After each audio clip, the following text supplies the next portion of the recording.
Thaís já foi do mundo corporativo e fez uma grande mudança de carreira.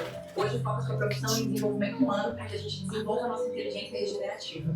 Ela é apresentadora do podcast Felicidade dá Trabalho. Cadê os tambores para nossa convidada?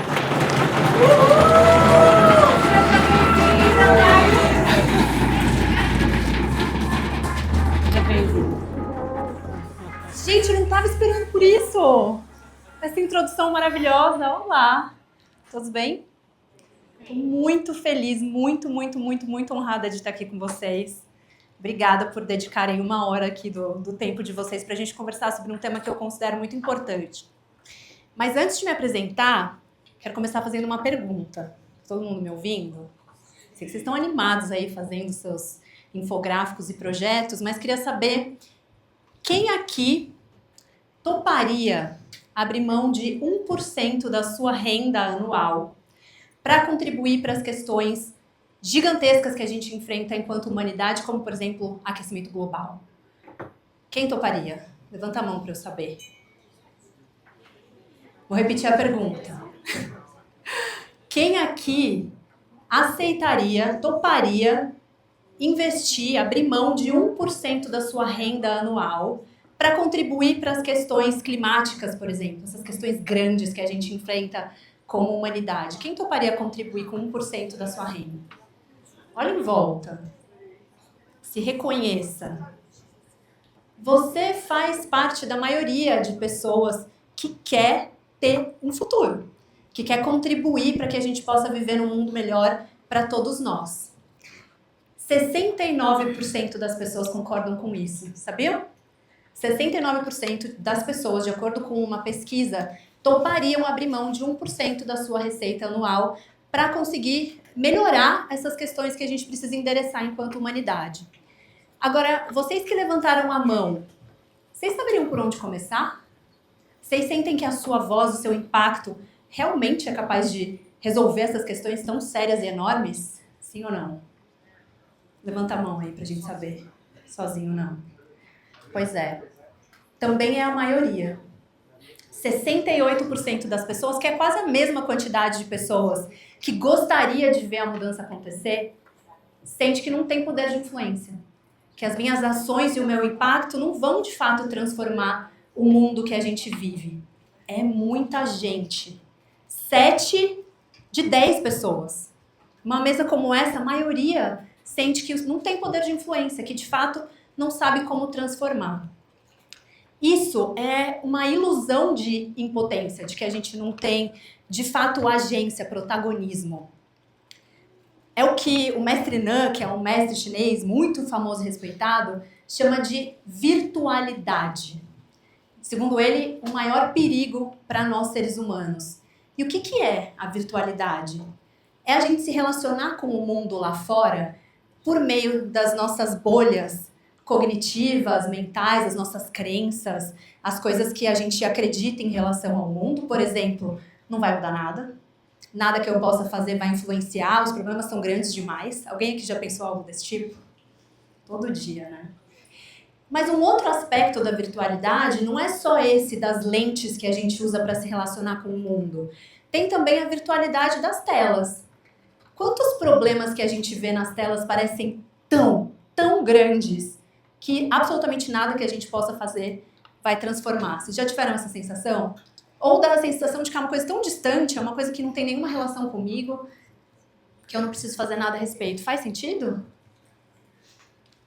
E aí, nesse estado, né, de virtualidade, de se relacionar com o mundo lá fora por meio de uma tela que me separa do outro de forma tão expressiva, a gente acaba coletivamente criando resultados que ninguém quer. Certo? Se 69% das pessoas querem transformar o mundo, por que a gente está criando os problemas que a gente cria enquanto humanidade? E aí a gente vive essa policrise, né? Crise de todo lado. É crise econômica, crise humanitária. Todo lugar onde a gente olha tem alguma coisa difícil acontecendo. E isso surge por causa dessa divisão, dessa virtualidade que eu falei. A divisão entre eu e a natureza, né? A gente vê a natureza como um recurso, uma coisa lá fora que não tem nada a ver comigo, e, portanto, eu posso usufruir sem me preocupar com o que vai acontecer amanhã. A gente vê o outro como uma pessoa diferente da gente, alguém que talvez nem tenha relação comigo, deixa eu cuidar dos meus aqui, que já tá difícil. Como é que eu vou me preocupar com uma pessoa que tá lá do outro lado do mundo? Então a gente se divide do outro e a gente se divide da gente mesmo. Quantas vezes a gente desrespeita os nossos próprios sinais, os nossos próprios limites? Alguém aqui já fez isso ou não? Só eu? Então, muitas vezes a gente se desconecta até dos nossos próprios sinais, dos nossos desejos, daquilo que importa pra gente. E aí, gente, alguém falou aqui, né? Foi você? Sozinho a gente não consegue resolver? Então, foi você? Eu só lembro que veio aqui desse pedaço. Então, sozinho ninguém vai conseguir resolver, concordam? Os problemas são grandes demais e aí eles nos paralisam e parecem muito distantes. E é exatamente por isso que a gente precisa de ações coordenadas, como isso daqui. A gente precisa de grupos de pessoas olhando na mesma direção, com o mesmo desejo de transformar, de regenerar. E regenerar não é voltar ao que era, é criar as condições para florescer de uma nova forma. Então a gente precisa de ações coordenadas que vêm de todos os lados, de cima para baixo, de baixo para cima, de dentro para fora, de um lado para o outro, porque não tem uma pessoa ou uma instituição capaz de transformar tudo sozinha. E é aí que entra essa frase que eu tenho levado por onde eu passo, do Ilya Prigogine, nome meio complicado, ele foi um ganhador do Prêmio Nobel de Química, e ele diz o seguinte: quando um sistema tá fora, tá num caos, né, tá fora da sua lógica natural, pequenas ilhas de coerência são capazes de levar o sistema para um outro nível. Faz sentido? E o que nós somos aqui? Somos uma ilha de coerência? No meio do caos, capaz de transformar ali, fazer pequenos movimentos coordenados que vão transformar esse mar de caos que está em volta da gente? E aí, lá de volta na sua casa, na sua cidade, nas instituições com as quais vocês são vinculados, vocês também são ilhas de coerência. Você sabe qual é a sua? Você tem propriedade de qual é a sua ilha de coerência e o que você quer transformar no mundo lá fora? É sobre isso que eu quero conversar com vocês. Já fui apresentada aqui antes, né? Já contou um pouquinho da minha história quando eu cheguei, mas eu venho do mundo corporativo, eu sou publicitária de formação, trabalhei muitos anos em empresas multinacionais, tive uma carreira muito bem sucedida, de muito sucesso, ganhei um monte de prêmio, até que eu passei por um burnout. Mais alguém? Vamos fazer o bingo do burnout. Quem aqui já teve 1, 2, 3, né? Se eu começar a perguntar, antigamente falava uma coisa dessa numa sala e ninguém respondia. Hoje em dia, não é se alguém já teve, é quantos teve esse ano passado. Né? Então, eu passei por um burnout em 2014, numa época em que burnout ainda nem tinha esse nome. A gente não tinha esse diagnóstico, é uma coisa mais recente. Mas de 2019, 2020, 2022, se tornou uma doença ocupacional e, de fato, hoje em dia as empresas são responsáveis por endereçar as questões que podem adoecer as pessoas. As empresas não podem mais ser ofensoras da saúde mental das pessoas. E desde então, desde 2015, eu fui me especializar em como viver uma vida com uma produtividade que é sustentável. Sim, tendo alta performance, me envolvendo com os projetos com os quais eu sou apaixonada, mas mantendo minha saúde. Parece bom para vocês? É o que a gente gostaria, né? Então, desde 2014, em 2015 eu me mudei para a Inglaterra, eu fui estudar na Universidade de Oxford, me formei em Mindfulness, trouxe esse conteúdo para o Brasil, para a América Latina, sou vinculada a algumas universidades para capacitar novos professores, mas tenho me especializado em várias áreas de conhecimento para a gente falar sobre essa alta performance, essa produtividade sustentável e como a gente pode usar tudo isso para regenerar os ambientes em que a gente está inserido. Eu sou uma professora por paixão, por vocação. Desde pequenininha eu queria ser professora, enquanto as minhas amigas brincavam de Barbie, eu escrevia numa lousa com giz e queria passar lição para todo mundo. E quando eu tinha 13 anos eu comecei a dar aula para crianças carentes de uma comunidade. E hoje de manhã, inclusive, eu estava lá lendo para as crianças da Paraisópolis, quem é de São Paulo aqui talvez conheça. É algo que realmente me mobiliza muito, então quando eu falo de regenerar, eu não falo do lado de fora, eu falo aqui de dentro. E com essa paixão que eu sinto pelo trabalho que vocês fazem, e aliás, muito obrigada pelo trabalho de vocês. Só que para a gente falar sobre essa regeneração e produtividade sustentável, a gente precisa falar sobre a nossa qualidade. Como é que a gente tá? Porque a qualidade da intervenção depende do estado interno do interventor. Concordam? Como é que eu posso querer mudar o mundo e fazer tudo acontecer se eu mesma não consigo levantar da minha cama de tão mal que eu tô me sentindo?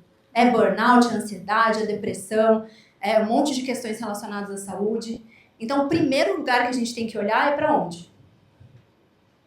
Para dentro? Quem aqui já ouviu aquela frase clássica? Entrou no avião, o que eles falam pra gente? Em caso de despressurização, coloque a máscara em você primeiro. Porque como é que você vai ajudar uma outra pessoa se você mesmo já desmaiou, já caiu ali estatelado, né? Então a gente precisa olhar pra gente para que a qualidade da nossa intervenção seja a qualidade que a gente gostaria de entregar. E aí, quero te fazer mais uma pergunta. Quanto tempo por dia vocês acham que a gente passa com a mente divagando? Tô aqui, mas tô pensando numa coisa que não tem nada a ver com o que eu tô fazendo agora. Joguem aí números. 24 horas. Mas aqui ganhou. Não tem mais como passar 24 horas. Que mais? Outras ideias? Metade do tempo? Mais alguém quer chutar um número? 18 horas, 10 horas, 8 horas. 47% do tempo é a média, tá? Dado de pesquisa, não estou inventando. Então, o que esses pesquisadores fizeram? Eles instalavam um aplicativo no celular de um grupo de pessoas, pesquisadores da Universidade de Harvard, e mandavam uns pop-ups algumas vezes por dia, fazendo 3 perguntas. O que você está fazendo? Você está prestando atenção? Você está feliz com a sua experiência? E aí, quando eles cruzaram esses dados, eles chegaram à conclusão de que a média, o tempo que a gente passa com a mente divagando, é 47% do tempo. Bastante, né? Só que esses dados aqui são de 2010. Então, eu arriscaria dizer que deu uma piorada de lá para cá. Mas dados oficiais são esses. Só que tem atividades que a gente fica mais tempo e atividades que a gente está mais focado. Mas na média é isso. Agora, guarda esse número e eu quero te dar um outro dado do levantamento que essa pesquisa fez. Não é a atividade que a gente está fazendo, e sim o fato de a gente não estar prestando atenção nela, que faz com que a gente esteja insatisfeito. Vou repetir. Não é o que a gente está fazendo, e sim a nossa incapacidade de estar presente naquilo que a gente está fazendo, que faz a gente infeliz. Faz sentido isso para vocês? Então, imagina o seguinte, aconteceu comigo agora há pouco. True fact, história real.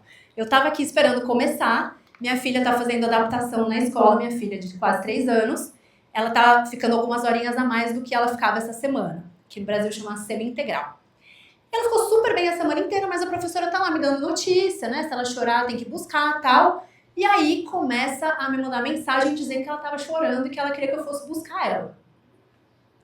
O que vocês acham? Tava tranquila?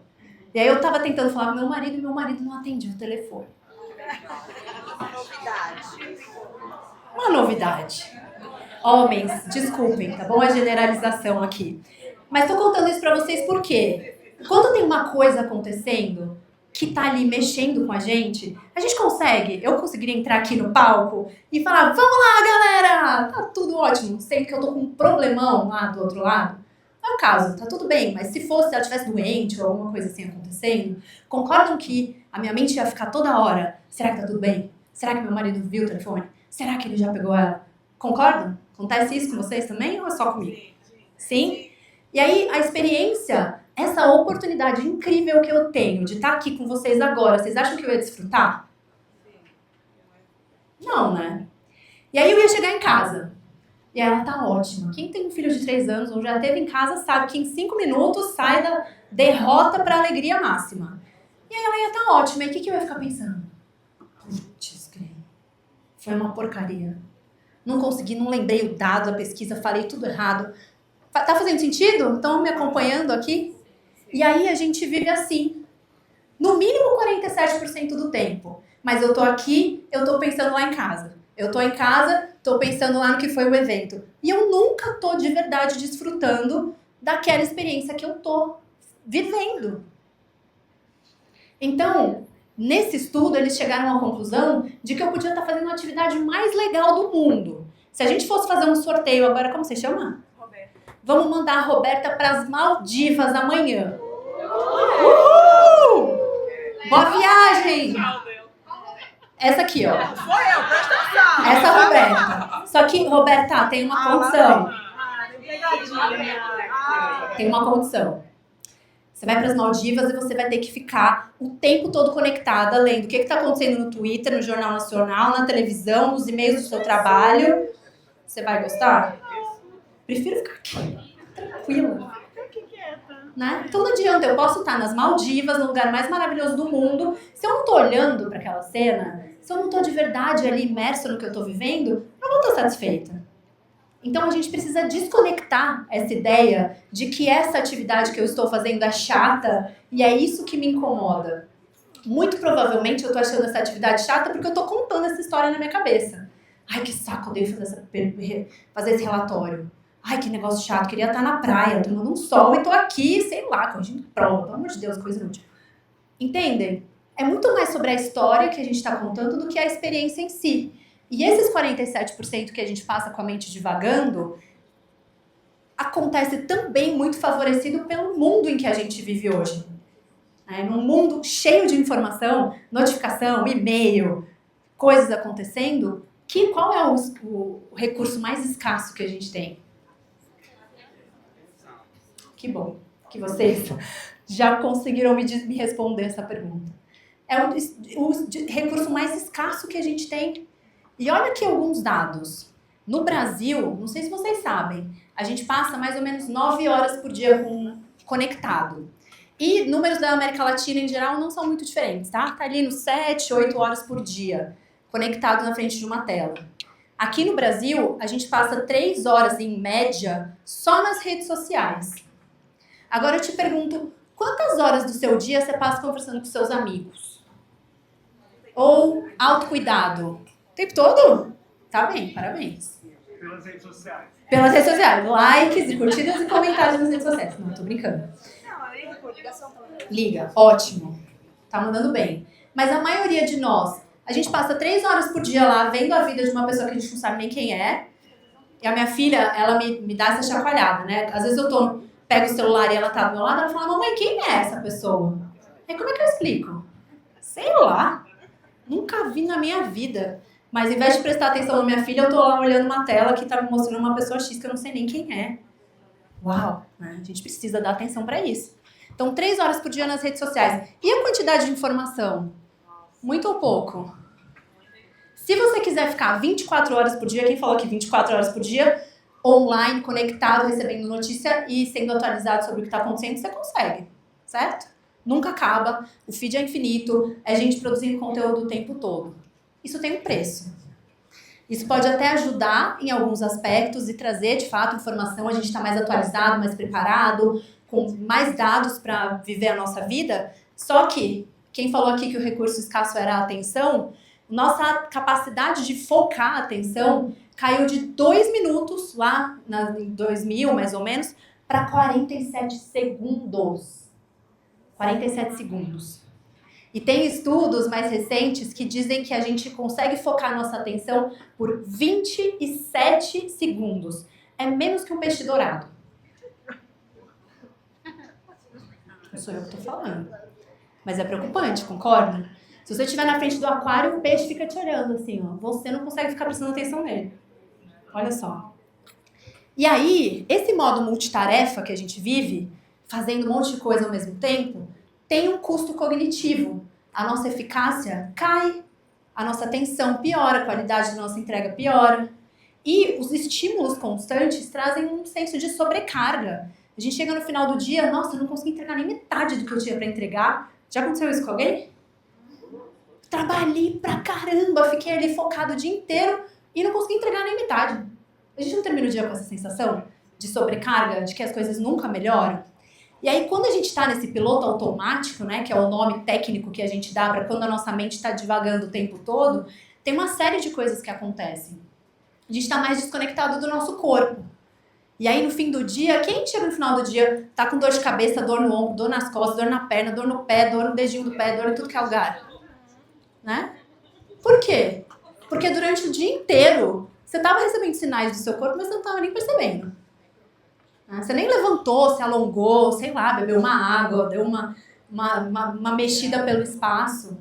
Mas seu corpo tá te dando esses sinais. E aí a gente tá lá, jantando com um amigo, com o marido, com o filho, e aí tem uma pessoa te contando uma história, aí a pessoa te faz uma pergunta. Ai, fala de novo, que eu não tava prestando atenção. Já aconteceu com alguém aqui? Atenção dividida, eu não tô prestando atenção, tô o tempo todo com a mente divagando.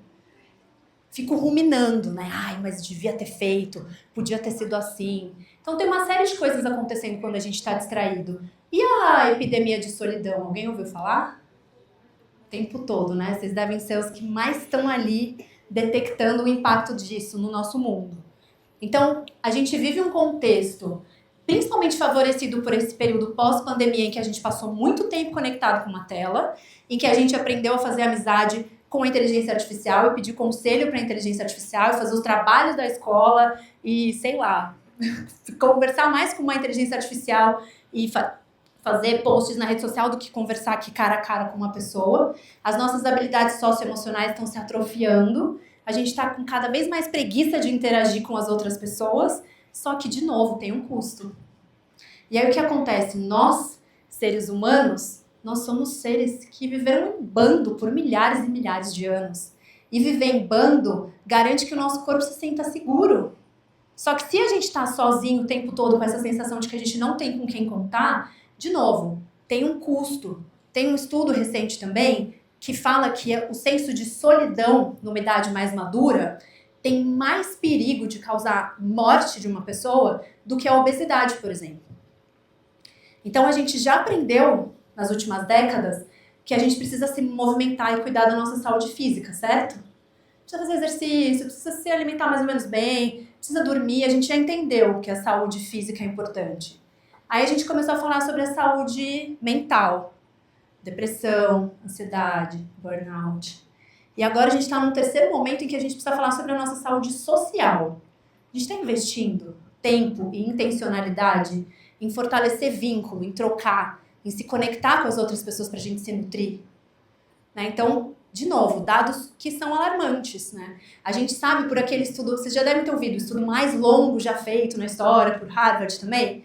Eles acompanham homens há mais de 85 anos. A gente não tem esse recorte para mulheres, infelizmente, mas a gente tem esses homens que são acompanhados há 85 anos. E vocês sabem dizer qual é a coisa mais importante para garantir longevidade e qualidade de vida lá na velhice? Relações significativas. Quanto tempo vocês estão investindo em relações significativas? E eu me coloco aí, tá? Essa pessoa aqui na minha frente está 24 horas lá falando com os amigos, está mandando bem. Mas tirando essa esquina aqui, ó, que tá mandando bem, mais alguém? Como é que a gente tá se relacionando? Ah, e vocês, é importante relembrar que estão ali o tempo todo lidando com situações difíceis, né? Essas relações conturbadas, a dificuldade que os jovens têm. Isso também causa o que a gente chama de fadiga empática. Eu tô demais conectado com as outras pessoas. E isso tem um custo também, emocional e cognitivo. Então, a gente precisa fazer um esforço intencional para sair aqui do automático para ir para um estado de mais consciência. Consegui convencer vocês da importância disso até aqui? Com dados e fatos? E aí agora eu quero dizer para vocês que isso é um treino. Do mesmo jeito que a gente desaprendeu a se relacionar, a prestar atenção, a desfrutar das coisas, porque antigamente, não muito tempo, lá na época, sei lá, dos nossos avós ou pais, dependendo da sua idade, o ócio era praticamente o que mais acontecia, né? Você trabalhava, ia para casa, não tinha televisão, não tinha internet, escurecia, acabou. Você vai sentar ali na esquina, na calçada de casa, ficar conversando com o vizinho, e essa era a vida. Então a gente aprendeu a viver a vida que a gente vive agora. Então dá pra gente treinar, ó, que legal. A gente pode exercitar. Só que Faz uma conta aqui comigo. Se eu tô sedentária, não faço atividade física há 10 anos, eu vou chegar na academia e fazer isso aqui? Primeiro dia? Vai de arrasta. Vou de arrasta. Eu mal vou chegar na academia se eu chegar lá com um pezinho de 1 quilo da humilhação ali, é o que temos. Né? Vou dar 1 quilômetro na esteira e sair suada. Mas se eu me dedicar, se eu fizer isso de forma repetida, eu vou conseguir ver esse resultado. E é a mesma coisa. E é por isso que eu quero falar com vocês e trazer algumas técnicas para a gente cultivar o que eu chamo de inteligência regenerativa, que é a gente se abastecer, nutrir, cuidar dos nossos recursos internos. De novo, eu falei isso lá no começo, não é voltar para o que era antes, é criar as condições para florescer de uma nova forma, regenerada, que é o oposto dessa lógica extrativa, né? Que é produzir a todo custo, alta performance, não importa, tá morrendo, tá caindo ali de burnout, de exaustão, tá doente, mas vamos lá, não pode deixar a peteca cair. É o contrário disso que a gente quer fazer aqui. A gente quer se abastecer, se nutrir, cuidar da gente mesmo pra gente ter recurso para transbordar do nosso copinho quando ele estiver cheio. E aí, essa inteligência regenerativa é a conexão dessas 3 competências, dessas 3 habilidades humanas, e aí eu quero falar sobre cada uma delas e a gente vai fazer exercícios juntos, tá bom? Então a gente vai falar sobre calma, clareza e conexão. E aqui, no miolinho, nessa intersecção, tá a inteligência regenerativa. Então vamos começar a falar sobre clareza. A clareza é essa capacidade de a gente direcionar a atenção com um foco sustentado. Difícil hoje em dia, né? Se eu falei que a gente consegue prestar atenção por 47 segundos e olhe lá. Então, é perceber o essencial no meio do ruído. Como é que a gente tem pensamento crítico, inovação e aprendizado contínuo? Você tem tanta coisa que a gente não consegue nem mais discernir o que é realmente relevante pra gente. Então, isso aqui, treinar isso é treinar a clareza. Que é mais ou menos como se a gente estivesse vendo a nossa vida assim. O que é isso aqui? Uma borboleta, dá pra saber, né? Mas e se a gente aumentasse a resolução da nossa própria vida, né? A gente conseguisse ver as coisas com mais clareza. E aí a gente conseguisse fazer escolhas mais conscientes e priorizar o que realmente importa. E em vez de a gente viver ocupado, fazendo, a gente focasse no que realmente gera impacto. E a gente conseguisse ter mais espaço mental e menos sobrecarga para pensar em coisas inovadoras. E trazer novas formas de a gente se relacionar com as pessoas e com a gente mesmo. E aí, para isso, eu quero desfazer um mito da produtividade. A gente herdou essa ideia da produtividade lá das revoluções industriais. Então, naquela época, uma pessoa que apertava um parafuso numa fábrica precisava fazer aquilo da hora que ela entrava até a hora que ela saía, se manter ocupado o tempo todo, fazendo um movimento preciso para lá no final de uma esteira, mais produtos saírem, certo? Essa era a lógica. Hoje em dia, quem que aqui aperta parafuso numa fábrica? Alguém? Na máquina. Aperta parafuso numa fábrica de máquina. Hoje em dia, a gente tem muito mais... Claro que a gente ainda tem pessoas trabalhando nesse tipo de situações. Não estou descartando isso completamente, mas estou dizendo, num contexto em que a gente usa mais a nossa cognição e nós somos considerados profissionais do conhecimento, mais do que profissionais que estão ali com a sua força física contribuindo para produzir um produto de fato físico, a gente continua usando essa mesma lógica. A minha agenda precisa estar lotada de tal hora a tal hora para garantir que eu estou sendo produtivo.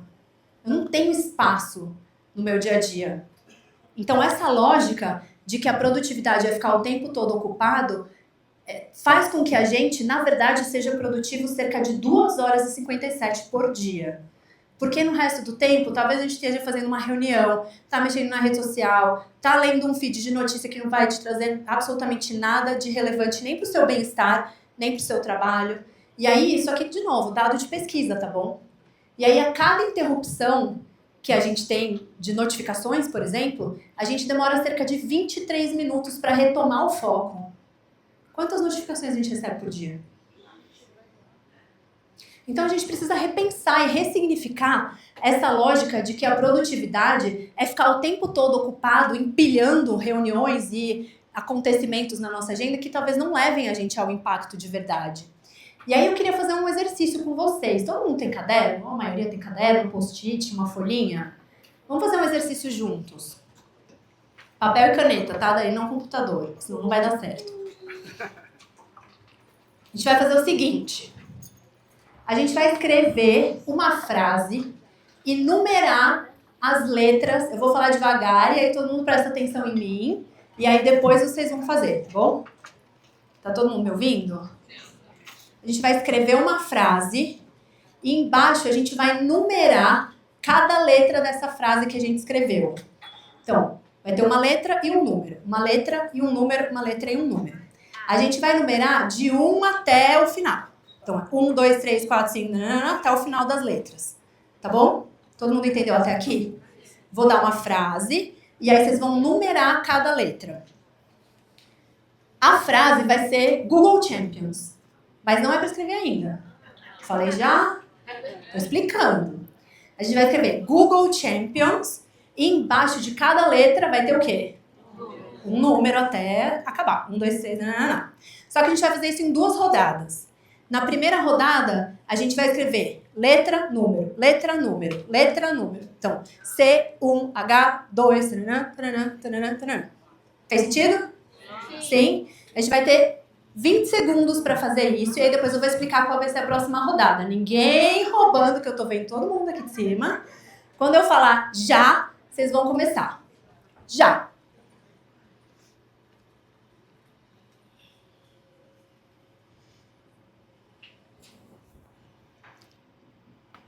Dez segundos.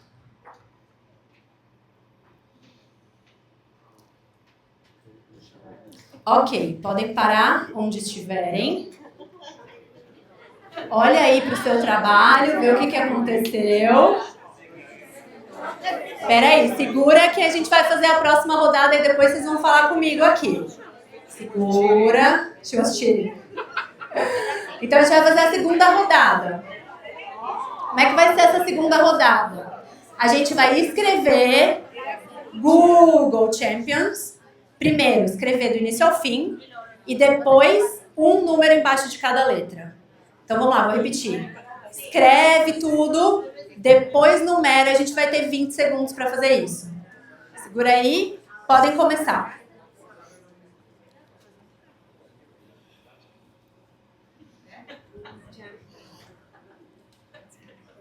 Dez segundos. Quem terminar, levanta a mão. Olha! Ok, acabou o tempo. E aí? Conseguiu a segunda? Quem conseguiu terminar na primeira? Quem conseguiu terminar na segunda? Quem achou a segunda mais fácil? Quem escreveu mais bonitinho na segunda? Bonitinho, não? Quem ficou menos ansioso e estressado na segunda tentativa? Na segunda, na primeira? Primeira mais estressada. Então, deixa eu explicar para vocês o que acabou de acontecer. L'atención, disse a nossa amiga. 2 instruções diferentes.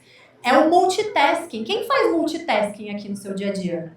Estou respondendo um e-mail, fazendo uma planilha, falando no telefone, cozinhando, balançando o carrinho do meu filho, levando meu cachorro para passear. Quem mais? Né? Aí, o que está acontecendo? Lembram que eu falei que tem um custo cognitivo? O que está acontecendo é que você não é um multitasker. Você é um task switcher. O seu cérebro não tem a capacidade de prestar atenção e realizar uma tarefa inteira do início ao fim com outra coisa acontecendo simultaneamente. O seu cérebro pula de uma atividade para outra muito rápido e te dá uma sensação de continuidade. Parece que você está fazendo 2 coisas ao mesmo tempo, mas você está mudando de uma atividade para outra e você está demorando mais tempo, fazendo com uma qualidade pior, errando, tem que voltar. Quem errou na primeira? Errou uma letra, trocou letra por número. Então, perde tempo, perde qualidade, se sente mais estressado. Por outro lado, se você faz uma atividade por vez, mesmo que seja num bloco curto de tempo, 5 minutos, 10 minutos, sabe o que você vai ganhar? Faz mais rápido, faz com uma qualidade melhor, tem mais senso de bem-estar. Alguém aqui compraria esse pacote? Pois é. Então, a gente precisa sair da dispersão, que é tentar fazer tudo ao mesmo tempo, para ir para clareza, para ir para o foco. E sabe como a gente pode fazer isso? Lembra que eu falei que a gente pode treinar? Vamos fazer um exercício rapidinho juntos?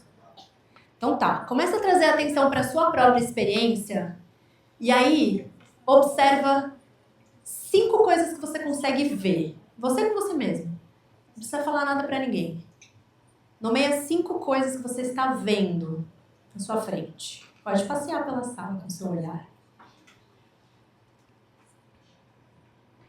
E aí nomeia 4 coisas que você está ouvindo.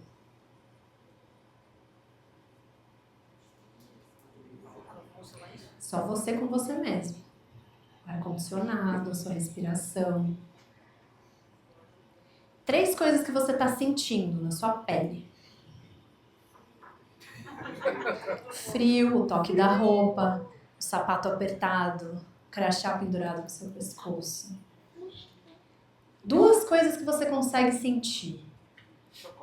Chocolate, o cheiro do perfume da pessoa do seu lado, o perfume do seu cabelo, o amaciante da sua roupa. 1 coisa que você consegue sentir o sabor. O café que você tomou, uma castanha que você comeu.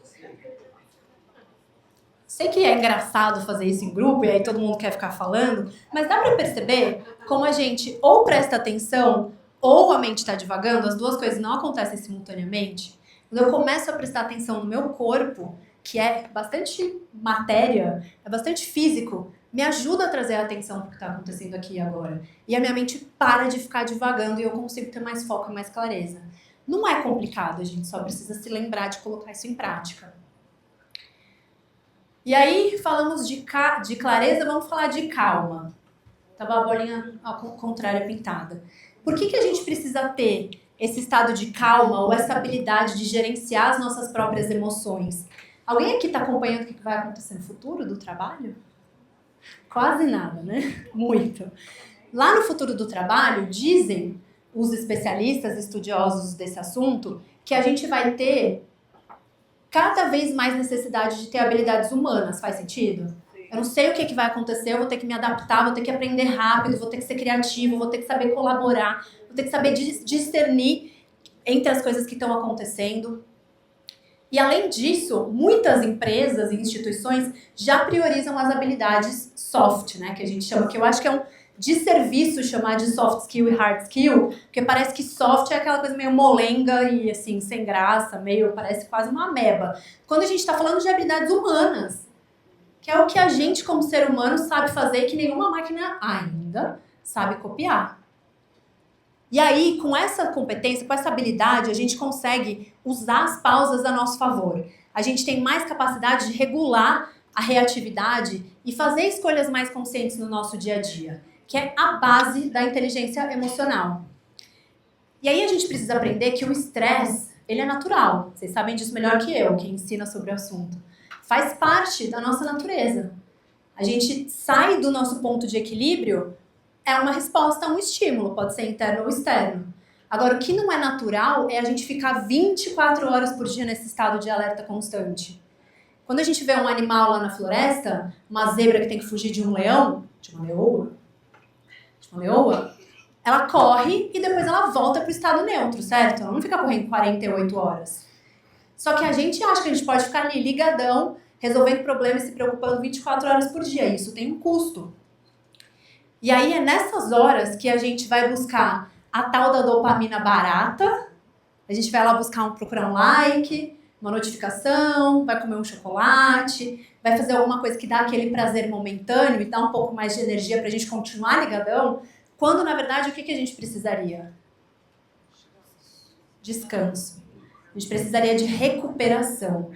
Então o estresse, quando ele acontece e a gente tem a recuperação, tá tudo bem. Só que quando a gente só sente estresse e a gente nunca volta para o estado de recuperação, aí os problemas começam a acontecer. Então é dessa pausa que a gente tem que cuidar. E tem esse estudo muito legal que foi publicado durante a pandemia, do laboratório de tecnologia lá da Microsoft, que eles falam Basicamente, eles avaliaram o que acontecia com o cérebro das pessoas quando elas faziam reuniões sem parar, uma atrás da outra. Da hora que elas acordavam até a hora que elas iam dormir. E aí, aqui em cima, sem intervalo. Então, o que eles demonstraram aqui? Que as ondas cerebrais, elas eram de acumulação de estresse.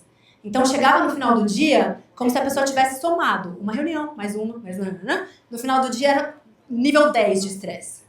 Ao passo que as pessoas que faziam breves pausas entre as reuniões, e não eram pausas de meia hora ir no parque meditar, eram pausas de 2 minutos, 5 minutos, seria bom, mas não era. Era real, era coisa ali que a gente consegue aplicar. Então, essas breves pausas faziam uma espécie de um reset no cérebro. Era como se eu reiniciasse. Cada vez que eu paro, só que aí, de novo, é parar, pegar o celular e ler sobre a guerra, a crise política, não sei quem que morreu, não sei o que lá que aconteceu, todo tipo de coisa trágica que estimula a gente cognitivamente, vai fazer uma pausa de verdade. Uma pausa de verdade. Né? Então, a gente precisa considerar que as pausas, elas não são, nice to have. Tipo, se der tempo eu faço. As pausas, elas são necessárias para a gente manter a sustentabilidade da nossa produtividade, do nosso bem-estar. E aí a nossa atitude também colabora. Porque quando a gente se treina para ter uma atitude apreciativa, e aí não é aquela coisa meio poliana e romântica, sabe? Ai, tá tudo bem, não tem nenhum problema, o mundo é cor-de-rosa e é tudo lindo. Não é isso. Mas é a gente olhar de forma realista as coisas. E na psicologia positiva, a gente também fala que isso é um treinamento. A gente pode explicar as histórias pra gente mesmo de uma perspectiva pessimista. Então, eu saio daqui hoje, recebo um feedback negativo. E aí, se eu tenho um viés pessimista, eu conto histórias de uma forma pessimista, eu vou falar, nossa, eu sou péssima. Sou um grande fracasso. E aí eu vou procurar evidências de que eu fui um fracasso lá quando eu tinha 5 anos de idade, e aí quando eu fracassei na maternidade, no casamento, e aí isso vai começar a ser pervasivo, todas as áreas da minha vida. É uma confusão cognitiva, não é a realidade. Por outro lado, se eu me treino para ter um viés otimista, significa que eu vou desconsiderar e falar, não, foi ótima a minha palestra, apesar de eu ter recebido um feedback negativo? Não, mas eu vou parar e avaliar. Poxa, talvez o meu conteúdo não tivesse adequado para a audiência, talvez eu não tivesse dormido bem à noite, talvez eu tivesse preocupado porque a minha filha, sei lá, estava com problema na escola. Então, a gente fala dos 3 P's. Não é pessoal, não é pervasivo e não é permanente. Nada é. Um feedback que a gente recebe não significa que eu sou um fracasso. Significa que alguma causa, consequências, circunstâncias dizem respeito àquele evento. Então, esse tipo de atitude a gente pode se treinar para ter. E isso contribui muito para o nosso bem-estar. E faz com que a gente saia de um estado de reatividade, em que a gente está ali lutando o tempo todo contra o mundo, para estabelecer esse estado de calma, para que a gente possa praticar a autorregulação. Quem precisa de autorregulação aqui no seu dia a dia? Levanta a mão aí. Né? Todo mundo. Se a gente não consegue cultivar essa autorregulação, a gente sai brigando com o mundo ao nosso redor e a gente não consegue cuidar da gente mesmo pelo caminho. Então eu quero ensinar um exercício para vocês. Querem? Topam fazer comigo? Sei que vocês são muito animados e que vocês estão entre amigos e que dá vontade de conversar, mas a gente vai fazer em silêncio. Pode ser? Você com você mesmo? Sem cutucar o amigo e fazer piadinha, chutar o pé dele por baixo da mesa? Dá pra ser assim? Ó, e pra quem tá tirando foto, alguns desses slides aqui... depois eu vou falar. Não vou falar agora não. Mas esses aqui vocês vão receber, tá bom? Vamos fazer juntos? Esse aqui é um exercício poderoso. Lembra que eu falei que eu estudei lá na Universidade de Oxford no começo? Esse é um dos cursos, essa é uma das práticas que a gente ensina nos programas de Mindfulness para prevenção de depressão. E ele é o recurso mais importante, porque é ele que interrompe esse fluxo de piloto automático que a gente vive e faz com que a gente perceba o que está acontecendo com a gente, para que a gente possa fazer escolhas mais conscientes. E é o que a gente mais precisa para se autorregular e escolher como cuidar melhor da gente, como fortalecer os vínculos. Então a gente vai fazer essa prática em 3 passos, ok? Primeiro passo vai ser só a gente prestar atenção na nossa postura. Não preciso falar mais nada, todo mundo começa a se mexer. Só falar em postura Por quê? Lembra que a gente está desconectado, né? Eu falei, desconectado do nosso corpo. A gente está sentado assim, ó. E a gente não tá nem percebendo que tá dando aquela dor nas costas, a perna tá formigando, o pé já não aguenta mais ficar dentro do sapato. Então, o passo 1 é a gente só se perceber. E aí pode ser que você, só de se perceber, você já queira fazer algum ajuste. Nossa, realmente. Mudar aqui a posição das minhas costas já fez uma diferença. Soltar os ombros que estavam tensos, contraídos. Então, o passo 1 a gente fez. E aí, se você quiser, se você achar que vai te ajudar, fechar os olhos, pode fechar. Se não, só olhe para o chão, baixa suas pálpebras para você não ficar olhando para o lado e se distraindo com o que o seu amigo está fazendo. Que aí agora a gente vai começar a trazer a atenção para o que está acontecendo com a gente, aqui e agora. Então começa a perceber como é que está o seu corpo. Tem alguma parte do seu corpo que precisa de atenção especial? Uma parte doendo, tensa, contraída, formigando. Como se você escaneasse o seu corpo só para se perceber. E aí percebe também o que está acontecendo no campo das emoções, que sentimentos estão aqui. Está alegre, empolgado, curioso, eufórico, cansado, entediado. O que está acontecendo? Não tem certo e errado. Só reconhece e nomeia o que você está sentindo. E aí reconhece também o que está se passando na sua mente. Que pensamentos estão aí? São lembranças, planos, preocupações, projetos. E percebe como o tempo todo tudo isso está acontecendo na sua experiência sem você notar. E aí o próximo passo é repousar a atenção numa âncora física. O que isso quer dizer? Você pode se sintonizar com a sua respiração. Você sabia que você está respirando? E como é que você sabe que você está respirando? Não que você tenha que controlar a sua respiração, porque se você tivesse essa responsabilidade, já tinha parado de respirar faz tempo. Mas aproveita para sentir esses movimentos, essas sensações de uma respiração por vez acontecendo. E aí, quando a sua mente devagar, isso vai acontecer várias vezes, com gentileza, de forma amorosa, reorienta a atenção e traz a atenção de volta para essa respiração. Só isso.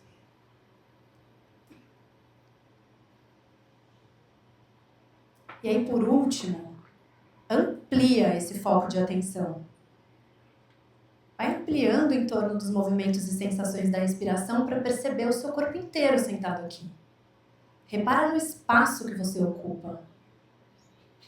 Repara nos seus sentidos, espaço ao seu redor. E aí, no seu tempo, se você tiver de olhos fechados, abre os olhos e percebe se você consegue sustentar essa qualidade de atenção, esse interesse pela sua experiência quando você está vivendo a vida real aqui, interagindo com outras pessoas, escutando o que eu estou dizendo. E aí, se você sente vontade de se movimentar, de se alongar, de se mexer, fica à vontade para fazer isso, mas praticando essa consciência do seu corpo. Tudo bem? Conseguiram? Não é complicado, né? Não é fácil, mas não é complicado. E a gente pode fazer isso, aqui a gente faz um pouquinho mais longo, porque eu estou ensinando para vocês pela primeira vez. Mas depois que você aprende esses passos, você pode fazer sozinho, você pode fazer em 1 minuto, você pode fazer em 3 respirações. E vocês vão receber esse áudio, vão receber não, né? Mas eu vou deixar um link onde vocês podem escutar essa e outras práticas de meditação para treinar essa calma que a gente está falando aqui no dia a dia. E essa aqui pode ser tão curta, como eu falei, com 3 respirações, ou como o áudio que eu vou disponibilizar, que tem 3 minutos. Você tem 3 minutos, que eu sei. Muito bem. E aí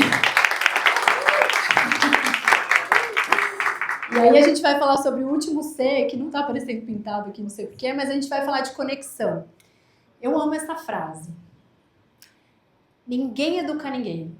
Ninguém educa a si mesmo. Os homens se educam em comunhão, mediatizados pelo mundo. A gente se educa juntos, né? Em grupo, um aprendendo do outro. E o aprendizado é uma coisa linda, porque não é só adquirir conhecimento, é colocar em prática. É ver como aquilo se adapta na minha vida, como aquilo faz sentido para mim. E aí, isso é muito especial quando a gente faz em conexão com as outras pessoas. E num universo em que a gente está cada vez mais conectado com a tecnologia e usando a tecnologia para resolver coisas pra gente, né? Eu ouço histórias maravilhosas quando eu tô nesses eventos. Outro dia uma pessoa me falou, você não acredita, meu chefe, toda vez que eu chego para ele com um problema, ele fala, peraí, deixa eu perguntar aqui pra IA como resolver. A gente está perdendo capacidades que ontem a gente tinha, porque a gente sabia resolver esse tipo de problema. E agora a gente está terceirizando para alguém que, claro, alguém. Até eu também. A gente está terceirizando essas habilidades que são humanas e claro que a gente pode usar para favorecer e melhorar a nossa vida, para a gente se tornar mais produtivo. Mas essa conexão, o olho no olho, o sorriso, o abraço, a gente não pode perder. A gente sabe que as relações de qualidade, relações significativas, como vocês acabaram de falar, são preditoras de felicidade e longevidade quando a gente chega numa idade mais madura. E as escolas em que os alunos sentem esse senso de pertencimento têm mais engajamento, têm mais desempenho. E vocês no dia a dia com certeza devem saber disso melhor que eu, né? Vocês que estão ali imersos. E os educadores que têm esse vínculo genuíno têm menor risco de burnout, né? Porque, de novo, o nosso corpo se desenvolveu por milhares de anos para viver em contextos de comunidade, em que um cuida do outro. E quando a gente tem uma pessoa que cuida da gente, com quem a gente pode contar, e aí não precisa nem ser cuidar de verdade, mas uma pessoa para quem eu posso ligar no momento de dificuldade, que eu posso pedir um conselho, que eu posso trocar uma ideia, dividir um problema que eu estou vivendo, isso já dá sinais para o nosso corpo de que a gente está seguro, de que a gente está num bando, de que um cuida do outro. Isso é bom para a nossa saúde. E aí eu quero propor mais um exercício. Vocês topam? Antes de a gente se despedir? Sim? Só que eu queria fazer... A gente vai ter que fazer rápido, porque ó, tem 8 minutos ali, estão dizendo, naquela tela. Então a gente vai ter que fazer isso rápido. Mas eu queria que você fizesse esse exercício com alguém com quem você não tem tanta intimidade. Alguém que você, assim, não é super melhor amigo. Então se movimentem de forma rápida para estar com alguém que você, assim, não conhece super bem, tá bom? E aí coloca a sua cadeira sentada de frente pro outro com essa pessoa.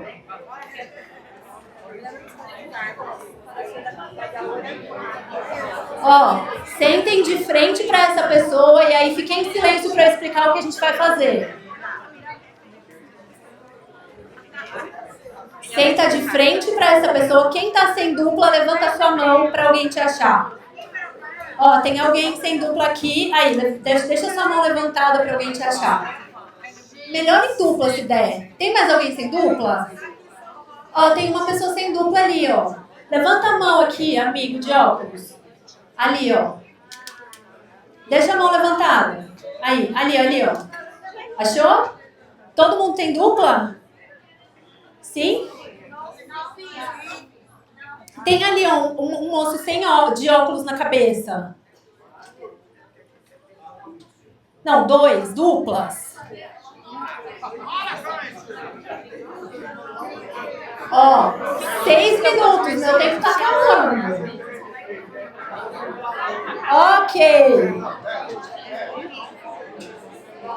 Ok, todo mundo sentado na frente da sua dupla? Vou explicar o que a gente vai fazer, preciso que vocês fiquem em silêncio um pouquinho, tá bom? Então a gente vai fazer mais uma prática de atenção plena, só que a gente vai fazer em dupla porque a gente tá falando de conexão e pra gente se conectar com outra pessoa, o que a gente precisa? De uma pessoa. Obrigada. Então, por isso que a gente vai fazer em dupla. Só que a gente vai fazer em silêncio, é da gente pra gente mesmo, e a gente não vai conversar com essa pessoa. Tá bom? A gente vai fazer uma prática contemplativa de conexão em silêncio da gente com a gente mesmo, e eu vou passar as orientações. Beleza? Aí eu preciso que vocês me ajudem aqui, porque senão a gente não vai conseguir fazer.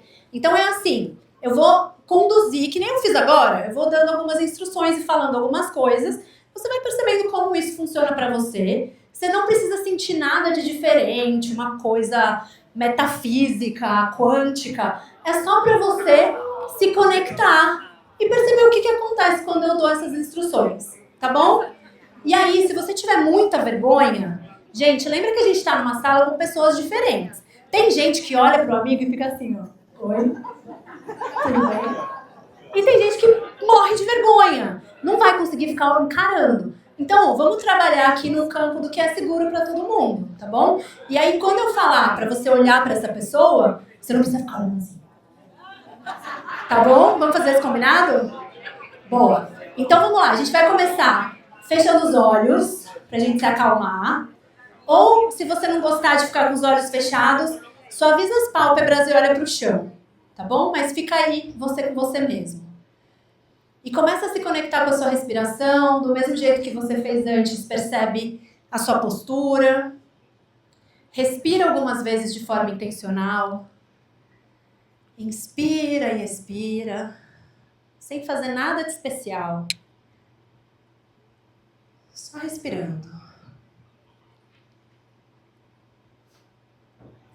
E aí, se você quiser, em silêncio ainda, você pode abrir os olhos por alguns segundos, só para registrar a presença dessa pessoa na sua frente. E aí, fecha os olhos. Vamos explorar algumas coisas em relação a essa pessoa. Essa pessoa tem um corpo e uma mente exatamente como eu. Essa pessoa gostaria de ser feliz, exatamente como eu. Essa pessoa já viveu momentos difíceis, perdas, dores, sofrimento, exatamente como eu. E essa pessoa também já viveu momentos felizes, conquistas, realizações, celebrações, exatamente como eu. Partindo dessa premissa, vamos desejar algumas coisas para essa pessoa. De novo, você não precisa sentir nada de especial, só se conecta com a ideia dessas frases que eu vou dizer. Que você tenha os recursos necessários para navegar pelas dificuldades da vida. Que você tenha prosperidade, saúde, amigos, amores. Que você seja feliz, tanto quanto for possível. E aí você pode repetir essas ou outras frases que fizerem mais sentido para você, em silêncio, é só para você, ninguém precisa saber. Mas é importante que seja genuíno. E aí, se você quiser, só por alguns segundos, abre o olho de novo. Registra a imagem dessa pessoa. E aí, fecha os olhos. Para a gente ampliar esses desejos. Para que todo mundo aqui nessa sala tenha os recursos necessários para navegar pelas dificuldades da vida. Que todo mundo seja próspero, tenha saúde, tenha amores, amigos e seja feliz. E aí você pode incluir outros champions e outras pessoas da sua família, seus amigos, pessoas da sua cidade e quem sabe pessoas que você nem conhece e até todo mundo. Que todos os seres tenham os recursos necessários para navegar pelas dificuldades da vida, tenham prosperidade, saúde, amigos e felicidade. E percebe como tudo isso ressoa dentro de você. Respira com esses sentimentos e esses desejos por mais alguns momentos.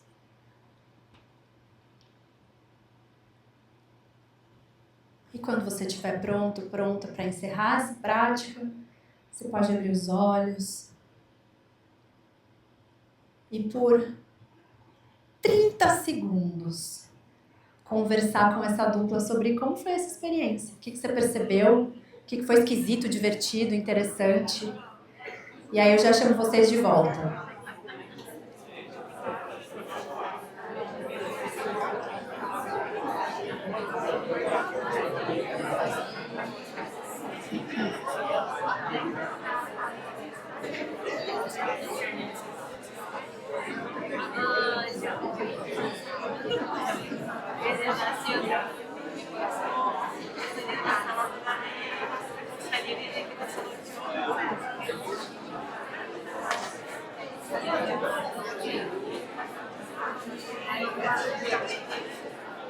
Ok, quem tá me ouvindo faz silêncio, levanta a mão, por favor. Quem tá me ouvindo faz silêncio, levanta a mão. Ai, que lindo. A boa notícia para vocês é que a gente vai ter um intervalo já e vocês vão poder conversar mais. A má notícia é que meu relógio já tá vermelho e eu tenho que ir embora. Então deixa eu terminar. Então a gente falou sobre clareza, calma, conexão e como na intersecção de tudo isso a gente cultiva essa inteligência que regenera, que traz recursos em vez de tirar pra gente e pros outros. E aí vou acrescentar um quarto. Ih, não apareceu. É culpa minha, gente.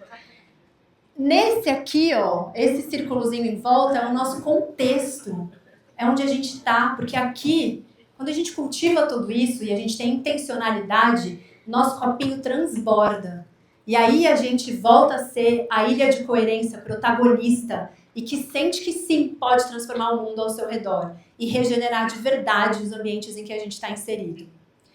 E aí, a gente precisa relembrar que a melhor forma de viver o futuro que a gente quer é criar. É fazer parte da mudança que a gente quer ver acontecer. Para a gente chegar lá no futuro, a gente precisa sentir que esse futuro é possível. A gente precisa articular que futuro é esse? Qual é o meu impacto nesse lugar para onde eu quero ir? Aí a gente precisa experimentar. Vocês estão experimentando aqui, né? Esses dias eu tô vendo. Para daí a gente criar juntos. Para que a gente seja essa ilha de coerência num mar de caos que vai transformar pouquinho a pouquinho o mundo em que a gente está inserido. Porque daí, caminhando nessa direção, a gente vai ou não vai chegar no futuro que a gente gostaria de viver? Eu acredito que sim. Então eu espero muito que cada um de vocês possa ser uma sementinha que a gente planta nesse mundo e que a gente seja essa ilha de coerência, saiba, tenha propriedade, se aposse dela, porque é claro, eu, Thaís, não vou conseguir mudar o mundo inteiro sozinha, mas cada um de nós sai daqui e planta uma semente. Essa semente cresce, essa semente se interconecta, essa semente se transforma num ecossistema e aí sim a gente começa a falar de um impacto que transforma. E aí eu quero contribuir com isso de alguma forma. Eu deixei aqui um QR Code, deixa eu sair da frente, que vocês vão para os meus links, e aí lá tem as meditações que eu falei, tem o meu Instagram, tem minhas redes sociais, tem tudo que vocês quiserem, mas tem uma coisa que eu queria deixar como um presente para vocês. Eu dou formação para professores nas escolas, eu vou lá ensinar os professores a usarem Mindfulness para as crianças. E eu estou dando de presente para vocês nesse link a minha apresentação, o material que eu levo para as escolas e que eu vou lá e ensino os professores a usarem essas práticas com as crianças. Eu adoraria fazer todas as apresentações em todas as escolas de vocês, adoraria, mas não consigo me dividir em tantos pedaços. Então eu espero que cada um de vocês aqui possa acessar esse material, que é gratuito, que está em português, mas aí com um clique vocês conseguem traduzir tudo, para que vocês possam levar para suas escolas, instituições, para sua comunidade, para as outras pessoas, usando essas práticas que são adaptadas para a gente usar com crianças e jovens, para a gente levar esse conteúdo, essa prática e todas essas informações e esses sentimentos que estão reverberando tanto aqui mais longe. Eu conto com vocês para isso. Me marquem, me mandem mensagens, dúvidas, continuem compartilhando comigo. Agradeço muito por vocês estarem aqui me ouvindo e praticando junto comigo. Eu sei que muitas vezes os convites que eu faço são muito esquisitos. mas eu acredito que cada um de vocês de verdade pode ser um embaixador e mais uma ilha de coerência para que a gente possa transformar esse mundo num lugar melhor. Então, obrigada por já fazerem disso a missão e o propósito de vocês. Eu tenho muito orgulho e me sinto muito honrada de estar aqui com vocês hoje. Obrigada.